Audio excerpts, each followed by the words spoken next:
a great show for you today. Hey, guess what, folks? It is the day before Thanksgiving, folks. It's the day before Thanksgiving. And what do I tell you guys? When you go over to your relatives, to your families, to your friends, let's have a good one. Let's not sit back and have to fight about all the things that went on. Let's have a good meal and tell everybody you love them and give them a hug and all that good stuff. We have a lot of time to go ahead and get deep. So that's my suggestion. A lot of people, who went ahead and got my stuff called How to Talk, my book called How to Talk. It's worth it, How to Talk to Your Right-Wing Relatives, Friends, and Neighbors.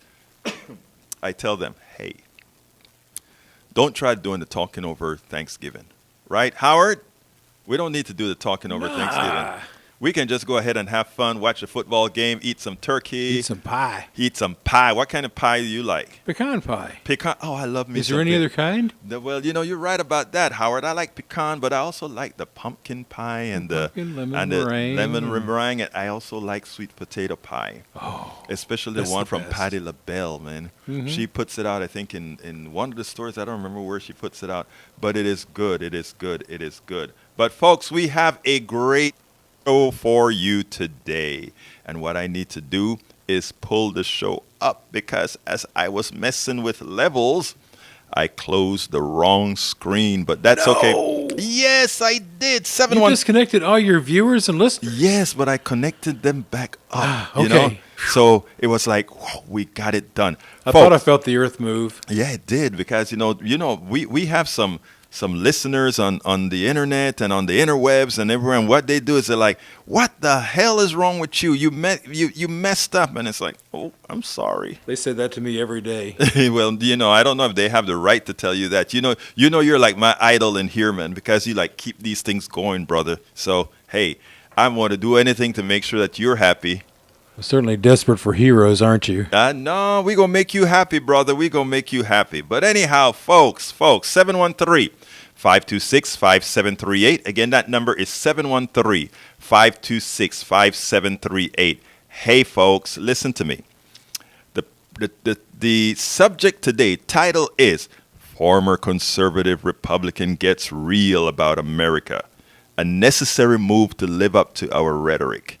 And around this Thanksgiving times, it's a good time for you to read the story, not for you to jump over to your family and discuss it, but for at least read the story from our good friend Steve Schmidt. So here's the subtitle. Harmony in our country requires we all learn our unadulterated history. It makes atonement for our past accepted by those in the present. Steve Schmidt's essays are a good start. If you know who Steve is a former, I think he used to work for George W. Bush, and he also was, commentator now on MSNBC and all of that, and he finally threw his hands up in the air under Trump and said, I can't deal with this. I can't lose my values any longer. I am not only quitting to be an independent, I am quitting to be with a party that's actually going to be able to win, and not only win, but save our democracy. 713-526-5738. One more time, 713-526-5738 if you want to discuss the subject. And before I get into the essay, like I said, before I do the show, I write a corresponding newsletter for this show. And you can find that at politicsdoneright.com/newsletter. politicsdoneright.com/newsletter. Why do I do this? Because a lot of times I would like some of the folks, you don't have to read it to call in or anything like that. But the idea is, since some of this stuff has a lot of issues in it, if you want to kind of probe and say, well, Egberto, why did you say that? Or why did he say that? We can actually talk about that. I want this program to be a program that in Spanish what we would say is nos da alimentación. It feeds us. It feeds all of us together. I don't want us to just have shouting matches and I disagree with this or you're a left winger, you're a right winger. I want us to speak as human beings wanting to genuinely solve problems, genuinely observe what problems are, even if we are not solving it immediately, being cognizant of what's out there. So that's the purpose here of Politics Done Right. We do this stuff 10 times a week, 3 times here at KPFT and otherwise on the internet. So we want to make a difference, not just talk, but talk with solutions, and not only talk with solutions, but hear your voices. And when I say hear your voices, I'm not talking about just hearing progressive voices. I'm talking about hearing all voices, progressive, conservative, all of them. I tell you a little thing. I was a invited speaker at the Cypress Tomball Democratic Club, and I figured I was going to go out there and talk to probably 10 people. You know, a lot of these clubs, especially right after the election, people are kind of worn out. And I got there and it was a full house, and I'm like, dang, that's great. You know, and we had such a great conversation. And one of the topics that I wanted to cover is, first of all, I wanted to let everybody feel like after this election occurred, your emotions, or not your emotions, but your feeling for America should have grown. Because even as there are more Republicans who voted in this election, if you look at the House, and by the way, these are fuzzy numbers, because you could have the people who voted for the House look completely different than the people who voted in the different state races. But if you the House is a good template, and it turns out that Republicans probably overperformed, or Republican voters for the House overperformed Democrats by anywhere between 4 to 7 points, I think, depending on which poll you look at, right? In other words, even as we were praising the Gen Zs and Gen Xers for saving our democracy, the truth is that Republicans have always come out dearly to vote. They are almost always at good max levels, okay? And even above and beyond that, the Michigan House, entire Michigan state was now controlled by not only women, mostly women, but also the Democratic Party. The same can be said for Minnesota, for Vermont, for Pennsylvania, etc. Places where we needed to have democracy saved. And what that also meant is that we had a lot of good Republicans voting for people that you would not have expected them to vote for. Because the only way you can have an overperformance of Republicans over Democrats, and still Democrats pretty much won the election except the House, is if you had Democrats, or rather if you had Republicans out there voting for Democrats. So when we take a look at this, it is great news. It means America is in flux. And what I told this group, I said, folks, be happy. America is yet again changing. The fever is breaking, and the fever is breaking where it needs to break. I don't want a country where if you are a Democrat, you absolutely only vote Democratic. If there's a darn good Republican guy that's going to beat the hell out of the policies that another Democrat wants, right? I want them to fight for your vote, for our vote. I want them to say, these are the policies that I support that's going to help your family. And if that comes from a Republican, that is who's going to get the vote. If that comes from a Democrat, that's who's going to get the vote. We ought to be in play. We're not owned. We have to be in play for policies that support us all. So what I try to tell the group is, great, go out there and talk to your neighbors. Don't shy away, because, you know, one of the ladies, I asked the question because in her community, she's surrounded by people flying Trump flags and all that good stuff. And I said, go out there and shake their hands and say, hey, how you doing? What is it that you want, etc. You'd be surprised. And I told a couple of stories that I told in my book as well, where I say, hey guys, I had Republicans come and slap me in the gym and saying, "Hey, Egberto, I'm gonna make your day. I'm voting a different slate this year. But by the way, Egberto, I am no damn liberal Democrat, but I'm going to vote this way this time." That's all you can ask for folks to vote their interests. And if we get to the point where we are convincing people to vote their interests, we don't have to tell them what party to vote for, because they're going to vote their interests. And that is what's so important. And believe it or not, that is what happened in large part in 2022. look at the numbers and you say, wow, a lot of people cross parties. The big one was in Pennsylvania. As you watched how big Fetterman won, and the governor, I don't remember his name right now, the governor for the new governor of Pennsylvania. So anyhow, let's get to the subject today. 713-526-5738. I would love to hear from you all. 713-526-5738. We had some good calls that came in on Monday, but you guys always wait till the end. It's like you want to hear the story first and then call in. I want you to call in and help share the story. But anyway, here is the title of the show. Former Conservative Republican gets real about America. A necessary move to live up to our rhetoric. Subtitle: Harmony in our country requires we learn our unadulterated history.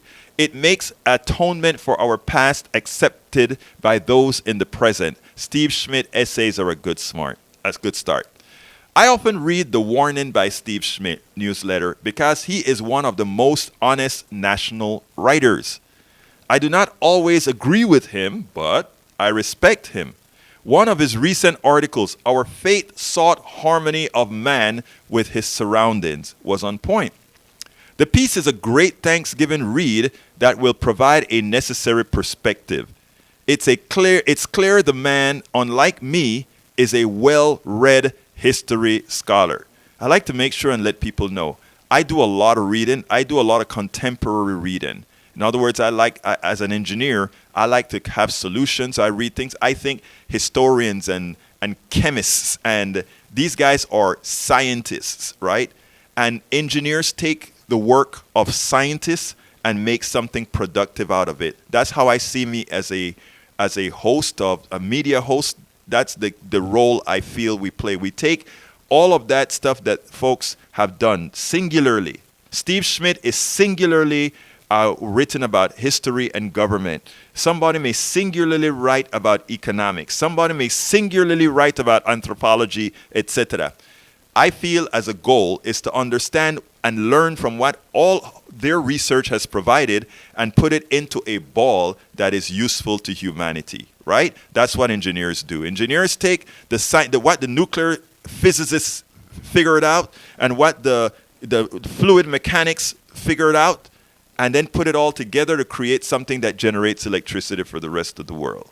All right? And that's how I see us having separations of jobs. So I consider Steve Schmidt a very, very, very historically apt person that I can learn a lot from, just like I did in this article that he wrote. The article is long, and with limited time, I must decide quickly if I will invest the time into any piece given the dozens of articles I receive daily.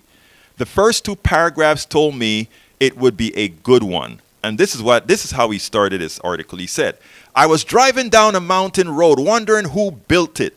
I think about things like that when I look at my kids. I wonder if the notion of wonderment about everything around them ever crosses their minds, or they just accept the road as is. Of course, it is a work in progress, as all things are certainly American civilization is. The United States is a young country. While being the oldest constitutional republic in the world, America did not always exist as it does today. Welcome, Maywood, to the program. That is true in several regards. Most importantly are the extensions of equal protection under the law, if not in reality, to every race, creed, and gender that had been written out of American liberty and denied equal citizenship with the right to vote. But it is also true territorially. Look at America in 1800. John Adams was president. The western boundary of the United States stopped at the Mississippi River. Those two paragraphs has a lot of context. And I was like, okay, let me see where he is going to go from here. Where is Steve Schmidt going to go from here? As a Panamanian who immigrated to the United States and became a citizen at the first opportunity, I have a special relationship with my adoptive country. I describe much of this in my book, It's Worth It, How to Talk to Your Right-Wing Relative Friends and Neighbors. I lived through what America does abroad in foreign lands. I learned the good and the bad that were foundational to the country. And I understood the necessity as time passed that there would be a fight between atonement for our past and responsibility. Any writer who writes the following truthful paragraph in their article is one that one must continue to read. Why? Because you will be getting history as opposed to a myth. And this is what he wrote subsequent in this very long article. American presidents, this is Steve Schmidt speaking here.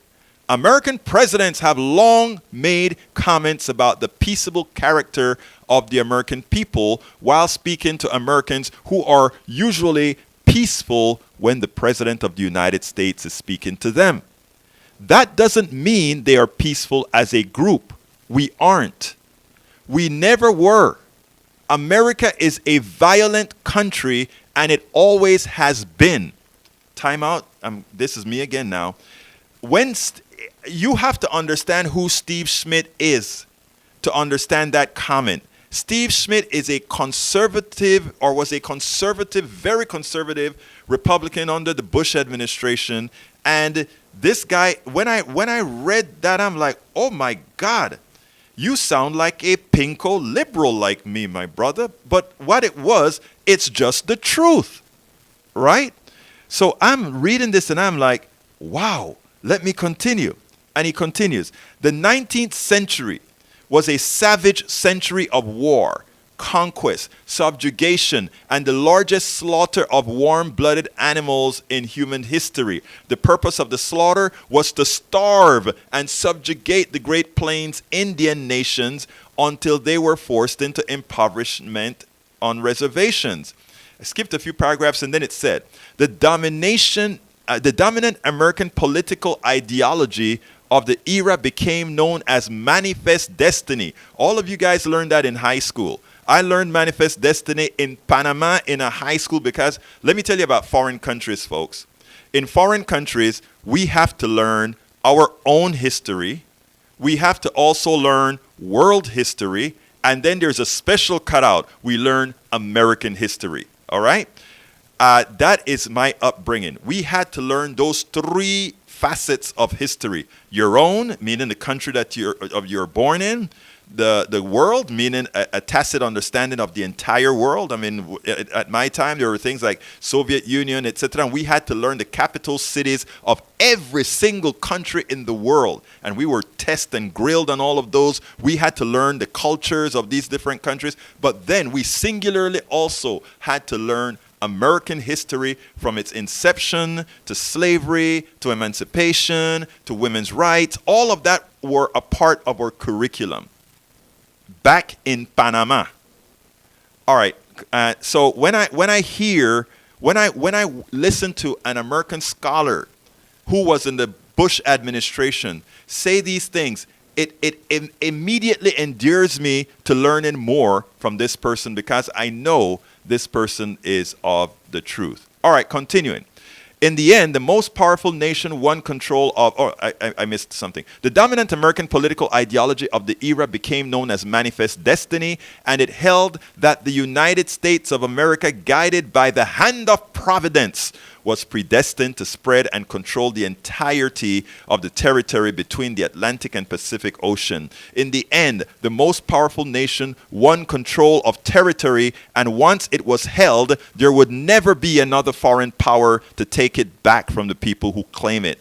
The very fierce people of the United States. What happened in 19th century America is that the dominant economic and military power settled all questions around its authority and power to control its sovereignty. It was a brutal era of history filled, like always, with both shame and glory. Notice how he says that. Shame and glory. Powerful, but to gain that power, yes, we did have to step on a few. That's where later I'll talk about atonement. But it is important for us to understand that all that we've gone through and all who make up America have lived through all of this. Unfortunately, too often, the history that we learn is sort of an antiseptic history. It's sort of George Washington cut down the tree and never told a lie, and we hear all those wonderful stories, But,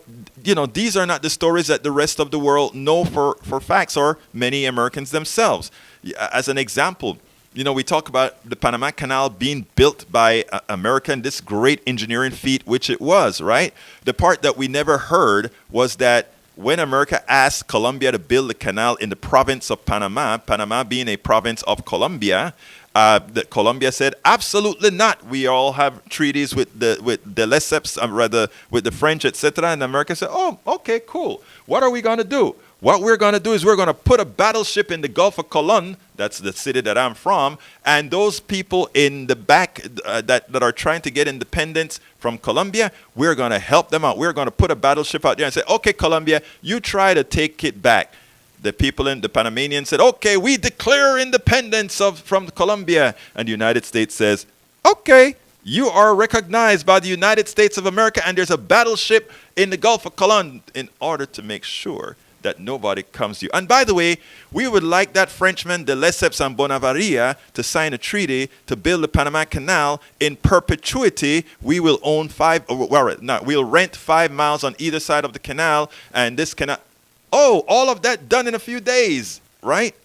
That was not only manifest destiny, that was speak soft and carry a big stick, even though the big stick policy I don't think was in effect back in 1903 when all of that occurred. But the idea is that when you hear other people talk about America, I always tell people, included in the book, I always tell people a very important fact, and that is America is loved around the world. The people of America are loved around the world. There's absolutely no doubt about that. I don't care if you're in Iran. I don't care if you're in Afghanistan. I don't care if you're in Panama. I don't care where you are. But the atrocities done by the corporations and by the corporations under the auspices of the United States government, or maybe I should say the opposite. I should say the United States government under the auspices of the corporations is what I probably should have said, because they're the ones who benefit from all those things that go on out there. Anyway, I need to get back to the story, but call 713-526-5738 if you want to add to this. 713-526-5738. An uninformed America cannot be a critical thinking America. Worse, it puts us on a path to self-destruction as the strengthened aggrieved assert their power over the aggrieved. Schmidt expresses this as follows. I want to repeat that sentence because I really want folks to understand that. An uninformed America, if we are uninformed, cannot be a critically thinking America. In other words, if we want to think critically, we have to have the ability to know where we came from, how we came about, etc., etc., etc. We're not doing that. Worse, it puts us on a path to self-destruction as the strengthened aggrieved, those, in other words, as people become more powerful, as all the different factions in our country become more powerful, Latinos get more powerful, women get more powerful, blacks get more powerful. When I say powerful, I mean they're finally being able to assert themselves like everybody else in the country. They know the history. They have always known their history, right? But America at large was not taught that history. They were not taught the truth. They were taught some sort of a sanitized glory, glory, glory, hallelujah. So it puts us on a path of self-destruction as the strengthened aggrieved assert their power over the aggrieved. In other words, when all those different factions realize, okay, we can actually speak now, that's what they do, and that's where we are now. Schmidt expresses this as follows, and he says this: there seems to be a lack of curiosity in the American character around what just happened, as opposed to what is coming next. Perhaps it is a mark of national impetuousness that Americans seem mostly oblivious around the concept that America today is inexorably connected to America's past. It remains an astounding fact and great piece of trivia that John Tyler, born in 1791, and the 10th President of the United States, whose treachery delivered him to service in the Confederate House of Representatives, has a living grandson in 2022. There is an accompanying arrogance that rides comfortably with the obliviousness and ignorance. It gives license to people in the present who know nothing about the past to indict the totality of the struggle for justice and progress against a present standard that is as deluded as it is preening. It is also not cost-free. There is a cost for fighting over the past, which cannot be changed, and it is a terrible one. The fight costs the future and strangles the imagination needed to create it. Yet, there are occasions where great injustices can be recognized, repudiated, and a new beginning forged with mutual grace, joy, and achievement. I love that last paragraph because that's a paragraph of hope. That's a paragraph that says we, in as much as what we've gone through, we can come through just right. But the idea is we have to be curious. We have to make things curious for folks. We have to be able to atone for the things we've done. Here's the kicker. There used to be a time in America where every student had to receive a class known as civics. And why did we teach civics? We taught civics to teach the average citizen how to be a good American. You get a job, you work, you go, you vote, you elect people whose policies you agree with that's going to do better for you. But you learn that it's really we the people. In as much as we have some arcane structures like the Electoral College, which is a vestige of some evil doing, we still have one person, one vote. And if we are in sync with our vote, things normally work out fine. You can control your own destiny. We also had things like laws where radio stations had to put on, give everybody an opportunity to communicate. We were a country that was learning. We were a country that was improving intellectually. We were a country that said we wanted to know more. But it scared a lot of folk. The powers that be got scared. The people who, the business class got scared. The Powell Manifesto then got written and said, you know what, folks? Those darn folks are becoming progressive. They're becoming too damn intelligent. We got to stop teaching civics in school. We have to start instituting sanitized history. We have to start making sure. I mean, if you take a look at what DeSantis is doing in Florida right now, they want it to be taught that the only economic system that a democracy can work with is a system based on the market, on the mythical market, I call it. So, I mean, the indoctrination is obvious, right? They're telling teachers what they can teach now. Yesterday, one of Trump's proteges, Pompeo, came out and said, Russia is not the most dangerous entity towards the United States. North Korea is not the most dangerous entity towards the United States. You know who it is? It's Guy Garden, the lady who runs the Teachers Union. She is the most dangerous person to America.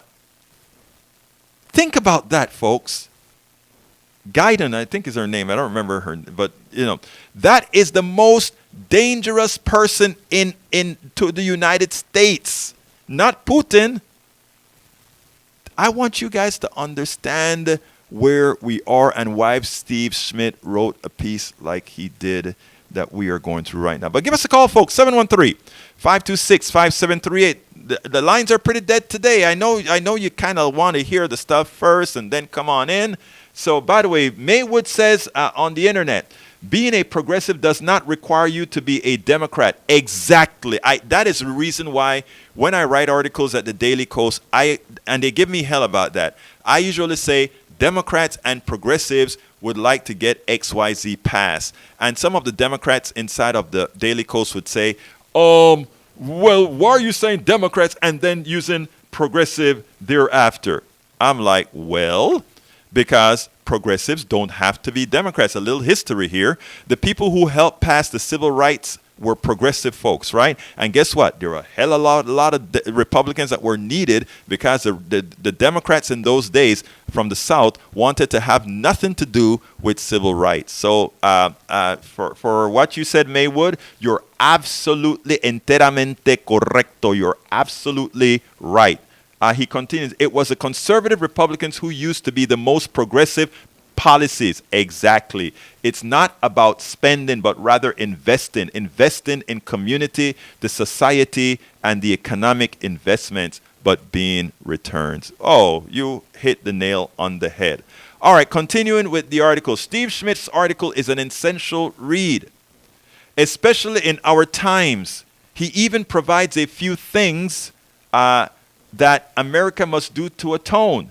I do not know where Steve stands on reparations, but I think it was a form of atonement missing from his article, given the quantifiable harm that afflicts an entire people in our country. I wrote the following message on the article in his Substack newsletter. I'll tell you what I wrote. Let's bring Tori in, and then I'll tell you what I wrote. And folks, give us a call, 713-526-5738.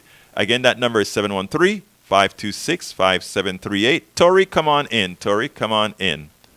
How's it going, Egberto? I am doing fine, sir. Talk to me.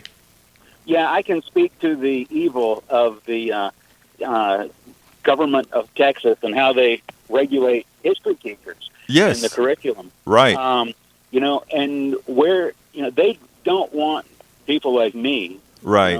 radical, lefty, anarchist kind of folks teaching history. Right. And and they don't want poor people and people of color teaching history.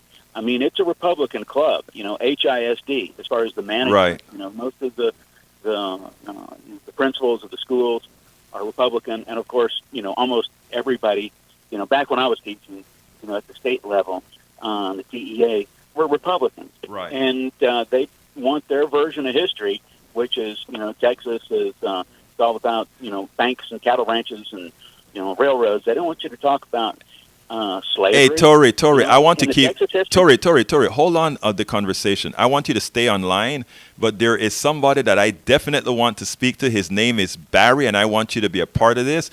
Barry, how are you doing, my brother? Hey, Virgil, it's been a while, huh? Yeah. Oh, wait, let me see if I remember which Barry I'm talking to. It's not Barry Manilow or Barry White or Barry Sanders. Hey, Barry, talk to me, my brother. Talk to me. You says, why are you preaching Marxism? I ain't preach. No. Why are you still preaching Marxism? No, brother. I love that you say that, man. Listen to me. Hey, Barry, where have you been, and what took you so long to get into the conversation? Well, KPFT seemingly went dark for about 2 years. Yeah, well, all the programs got changed around. I know what time you on or anyone else was on. Well, let me just make sure and get you up to speed. Monday, Wednesday, Friday at noon. Yeah. All right. Hey, Tori is on the line with us as well, so I'm going to let you say your piece, and then we're going to also bring Tori into the conversation. So go ahead, Brother Barry. To talk about the wonders of socialism, we haven't seen that. We saw Venezuela go from being one of the wealthiest countries in South America behind capitalism and markets to become one of the poorest behind we're all equal. But this is what Ayn Rand says about this foolishness, that since we do not know who did what, we must have a redistribution. It doesn't matter whether someone contributed $1 trillion and another one contributed $1. Okay. They're both equal in the eyes of socialism. That's not true. I'm saying you need a class to create wealth. Every country suffers from not having a class to create wealth. You recall a madman named Idi Amin from Africa years ago, right? Yeah. He kicked out the Indian shopkeepers. They were, quote-unquote, creating wealth. All right? Wait, hold on. Hello? Terry, you got dropped. I don't want you to leave the line, Terry. I want you to get back on because I know what Barry's going to talk about, and you need to answer some of this, Terry. All right, go ahead, Barry. You never heard of a madman named Idi Amin, right, from Africa? Right. He had kicked out the Indian shopkeepers. All they were taking the wealth, but they were also creating the wealth. Yes. 10 years later, a new leader comes in, and guess what? He invites them back because every country needs someone to create wealth. Right. There are no moral victories. The poor cannot live on the platitudes of bleeding heart liberals. Okay.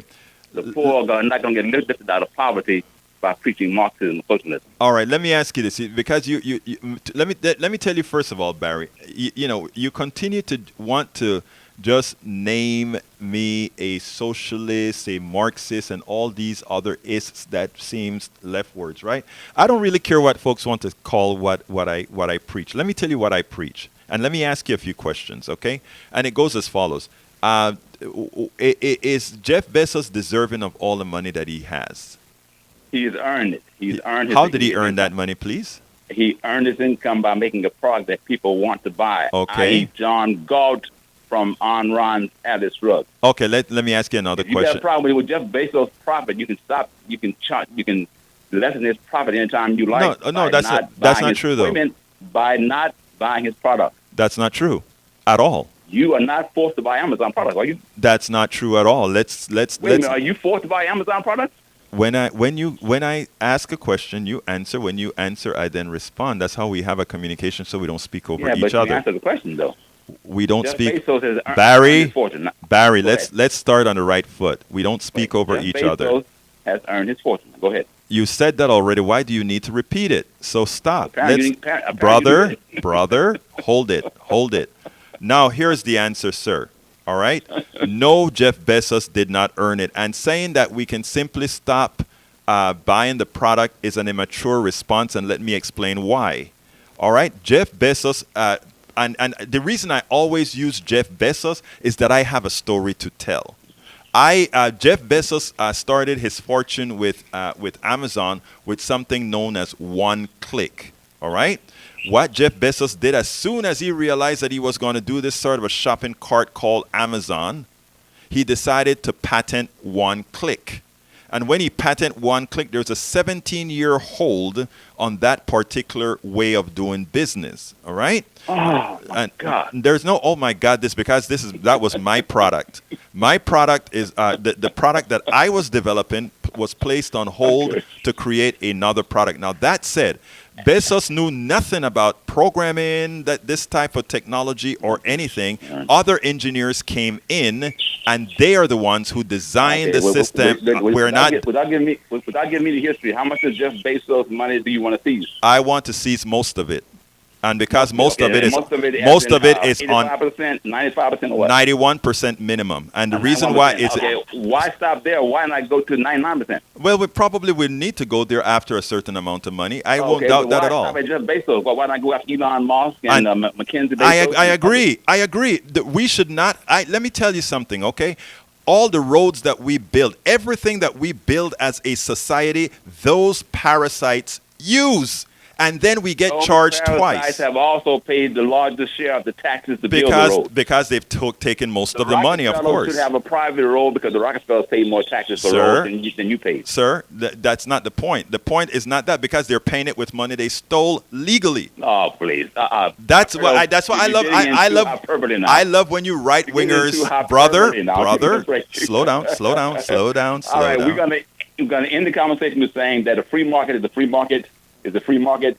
No. I have the right to earn. Wait a minute. I have the right to earn $1,000, $10,000, $1 million, $1 billion. If you earn it, you're right. If you earn it, you do not have the right to come in and seize my profit, my income, because you got a problem with the rich. No, I have no problem with the rich. Like President Reagan said, I want America to always be a place where anybody can get rich. Barry, listen to me now. Don't hang yet, and then I'll go to Tory. But listen to me, and we'll end on this note as follows. It's simple.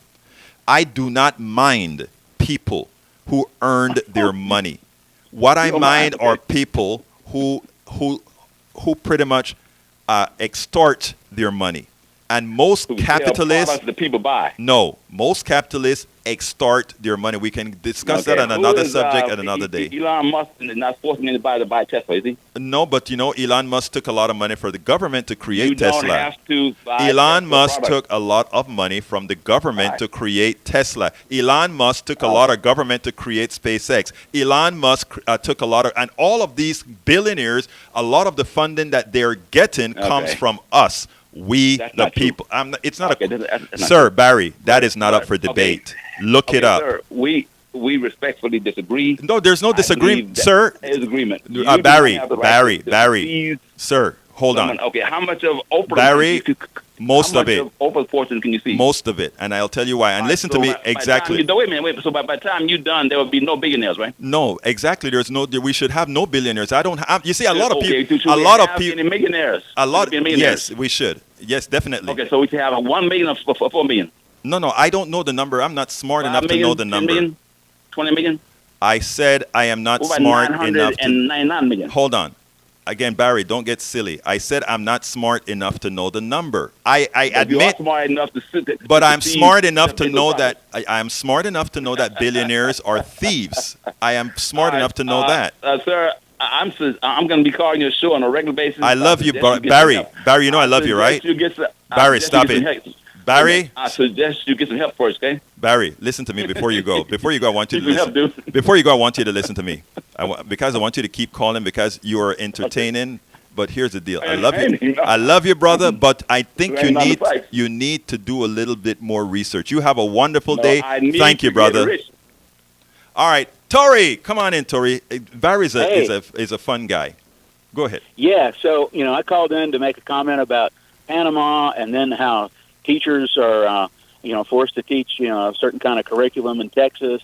Yes. And but as first up, as far as the Ayn Rand philosophy, Ayn Rand was a sociopath, and the problem with it is at a psychological level where identity is formed. Right. And something went wrong with these people, at that age when they're forming their identities, age 13 to 24 or so, and they have this tiny little concept of the self. They don't have a larger concept like the self is connected. Tori, let me interrupt you because it's deeper. I don't want you to miss something here because it's deeper. First of all, Ayn Rand herself, on her deathbed, she was on Social Security, the same types of policies that she hates, the support from we the people. Ayn Rand was on Social Security. These people only speak this way when they have money. As soon as they have a cut in money, they're looking for a handout from government. And this goes from the very rich all the way up. So continue, sir. So anyway, back to Panama. You mentioned that, and I just remembered something when I was studying history ages and ages ago. There was somebody from the U.S., I can't remember if it was some military attaché or just some businessman, but they went to Colombia with a suitcase full of cash and bought off a couple of generals. I think it was like 2 or 3 generals. And, that's how it was so easy to take, Panama away from Colombia. It was, they got those, they just paid off the generals, just buy the military. And but then back to the state of Texas and how they basically enforce the curriculum is through the test that potential teachers have to take to get certified to teach history. And there's so many things on that test that have nothing to do with any of the history curriculum that anyone ever studies. You have to be very privileged in order to understand some of the things they talk about art in the 1930s or films that are, like silent films and all this stuff that, somebody like me who started off going to college taking, art and film classes like a 5-year-old ordering up a dessert menu. Right. And so I had all this richness of experience because, I could go to school and just take classes for fun. But there's a lot of low-income and people of color that want to be history teachers, and they are struggling with the tuition, and they go and they take all the history classes, and they get their history degree, and then they go and they take the state test, and they have to take it 6 or 7, 8 times before they pass because they ask all this stuff that only privileged people would be able to answer in order to get your state certification. Unfortunately, that's how that works. Unfortunately, when you make that statement that you just made, you have some in the intelligentsia that would say, what are you saying? They're not capable of doing that. No, it's just a different world experience. It's like bringing somebody over from an Asian country that doesn't drink tea from a cup and saucer, right? And then giving an example on an SAT exam that uses a cup and saucer to find some level of logic that person has, right? I looked. My daughter took a test one time, and she said, "Dad, do you know if I didn't live in Kingwood and wasn't exposed to X, Y, and Z, I would have gotten this answer wrong, that answer wrong, this answer wrong, that answer wrong, because these are things that you don't know. But when you try to, it's simple-minded to be a billionaire, right? A billionaire is simple-minded. Hey, I earned it. No, you didn't. I create. It's like I always use Bezos because the same product Bezos created, I also was writing, and not only me, thousands of other engineers out there who wanted to do to create a what you call it, a selling platform. So but he froze all of that out, and then he says, "Now, oh, I made this." No, you didn't. There's so many of us out there that could create this simple thing, and billionaires give themselves a lot more worth.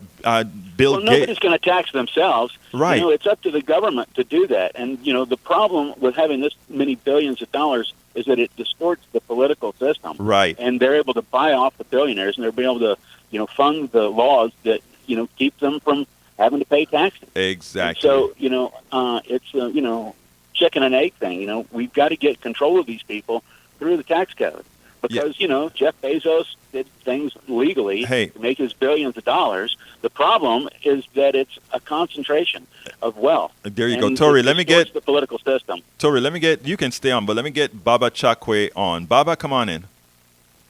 I trained my brethren in Yahshua. Good morning to you, Berto. Hey, my brother. How you doing, Baba? I am better, man. Now that I have finally found I found my right mind, by meaning that I finally put it on 90.1. All right, I'm glad you put it on 90.1. Remember to tell other people to do the same. Yes, sir. That's right. So I just wanted to holler at you for a minute. Yes, sir. Since you got Curran there, because he can respond if he wants to. But he's under no obligation to respond. You are. Yes, sir. Because you are of the people who make you a leader. In my humble opinion, I hear Europeans talking about teachers in Texas and other states that have been taken hostage by persons who are reactionary conservative. That's what they call themselves, right. Of course, among other things. About teachers are being forced to teach certain curriculum, as if Egberto, that ever since the government of the United States and the state governments took over public education, because I know and I know African people that were freed from chattel slavery were the ones who started public education in America. Now, I know Tori probably knows that, so I'm sure that's old news.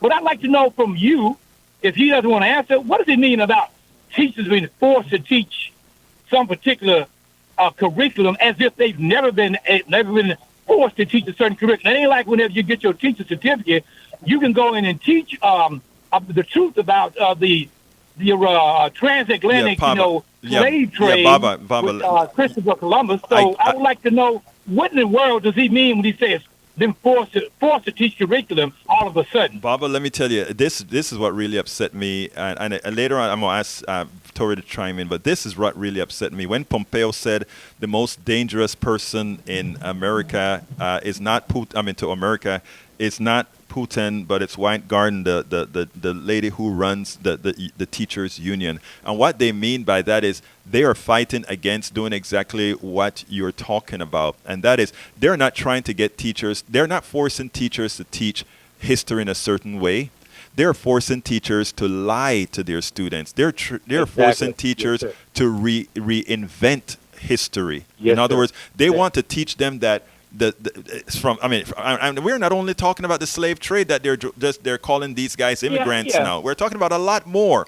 They're trying to tell them that the only way you can have a democracy is if you have a market economy, and all these things that they're not trying to teach. They're trying to indoctrinate with policies that supports a very distinct and small class. And what we have to do as a society is educate ourselves among the masses, so that we are not, and by the way, this is not by accident. There's a document that was put out in the early 1970s from Lewis Powell called the Powell Memo that detailed how all of these things were going to be instituted within not only curriculum, not only universities and colleges and high schools and churches, but the media. Yep. And henceforth, the grand misinformed America came out of this one memo. We got the Cato Institute, the Heritage Foundation, and all these guys that give information with plausible,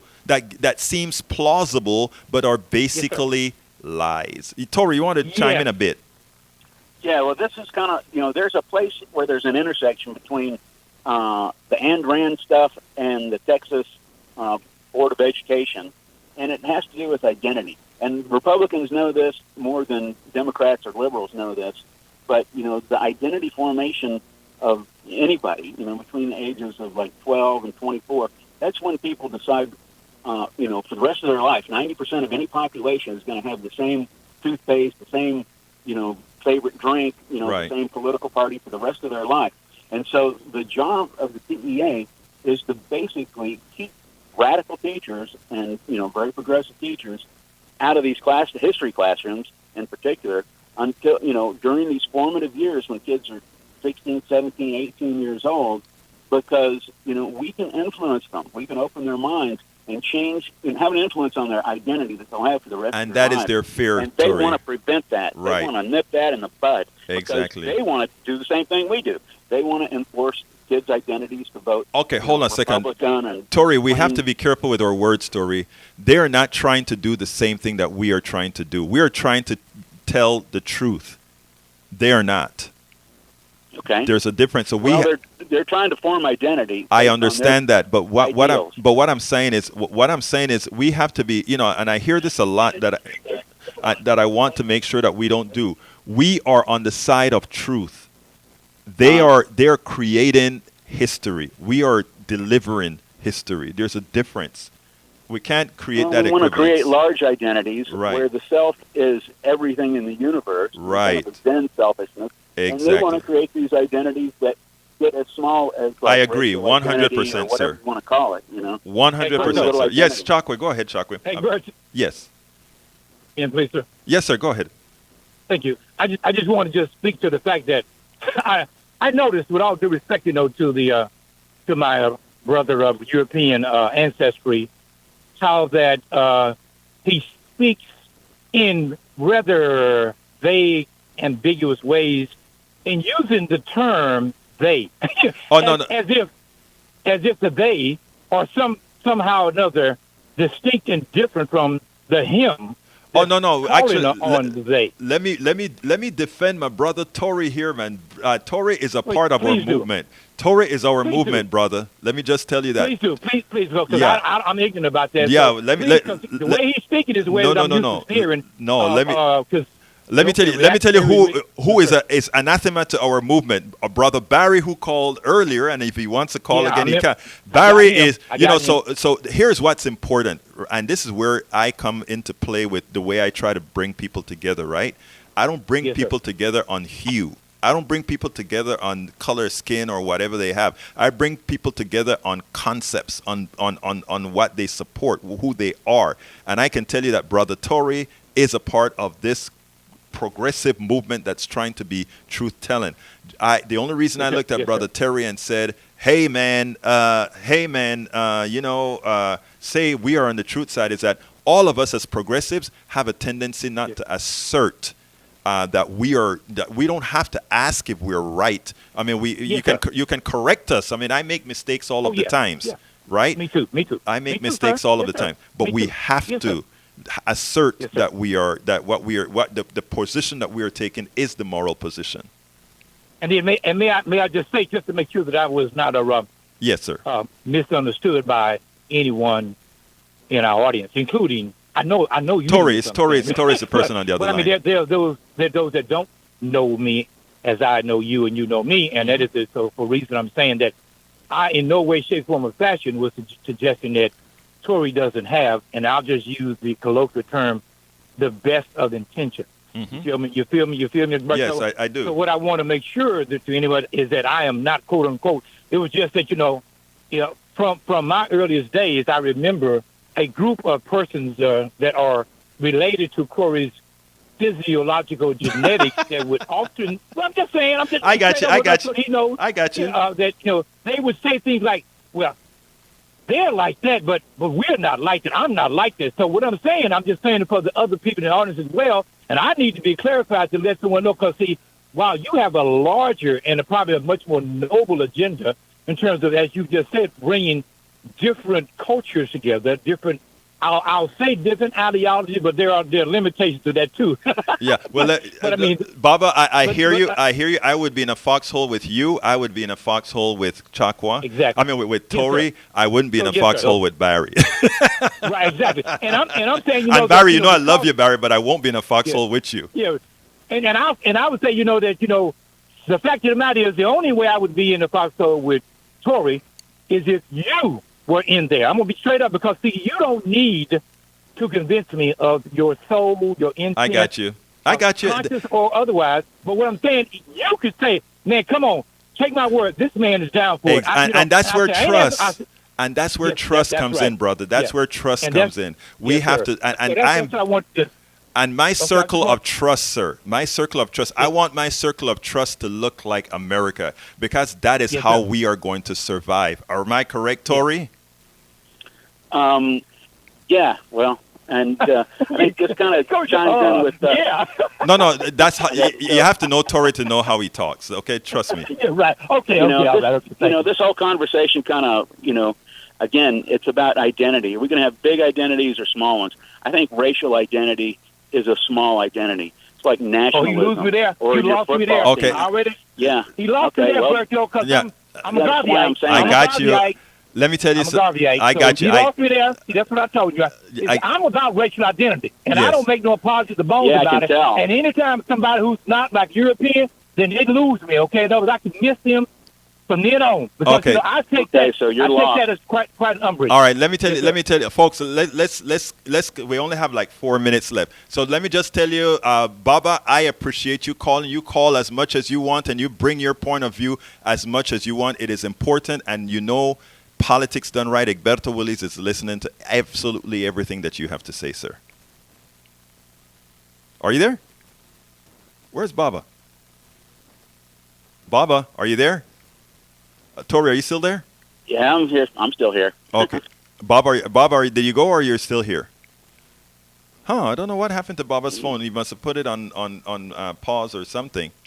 Anyhow, Baba. Right, Egberto Willis is listening to absolutely everything. Okay. Thank you, brother. I love you, and continue having a mourning, for our brothers, African and indigenous people who were slaughtered during this time, and it was a celebration that the Europeans call Thanksgiving. So let's mourn for our ancestors who were slaughtered by European ancestors. Okay. Thank you very much, Baba. Don't forget, keep calling, keep telling folks about the show, Yes, and sir. let's stay I busy. will. All right, bye. Love you, bro. Love you, man. All right. Love you, Tori. All right. Love you, Tori. All right, Tori. Yeah. Anyhow, this, Yeah. and that's what I'm trying to. Hey, Tori. Here, I'm gonna give you a little piece here. We are here. Only have like 3 minutes left. People. Okay, so I'll Go just finish up. I don't have patience for small identities, whether it's nationalism or baseball teams or gangs or, just like Republicans and Democrats or racial identity. Okay. Or, gender identity. They're all tiny little identities. The identity that we all need to have is universal identity. We need to be part of the sun. Okay. We're all just little Tori, pieces of the Tori, sun. I need to cut you right there because ahead. and we're going to have that as a big subject of discussion where where you put the other identity and racial identity into Yeah, we're children of the sun. yes. Just little pieces of the Hold on, universe. hold on, because we have We're to all have. part of one big thing. Brother, you are right, but the problem is being right is not enough in a racialized society. So we're going to talk about that as a subject, and I want you to be the protagonist in that subject because Okay. you said something that we really need to explore and get different about. All right? Okay. Thank you, brother. Anyhow, You bet. folks. Ciao. Thank you so kindly for being here on KPFT with us on Politics Done Right. You know how I finish this baby. My name is Egberto Willis. This is Politics Done Right. And you know how I end this. I am what? Out!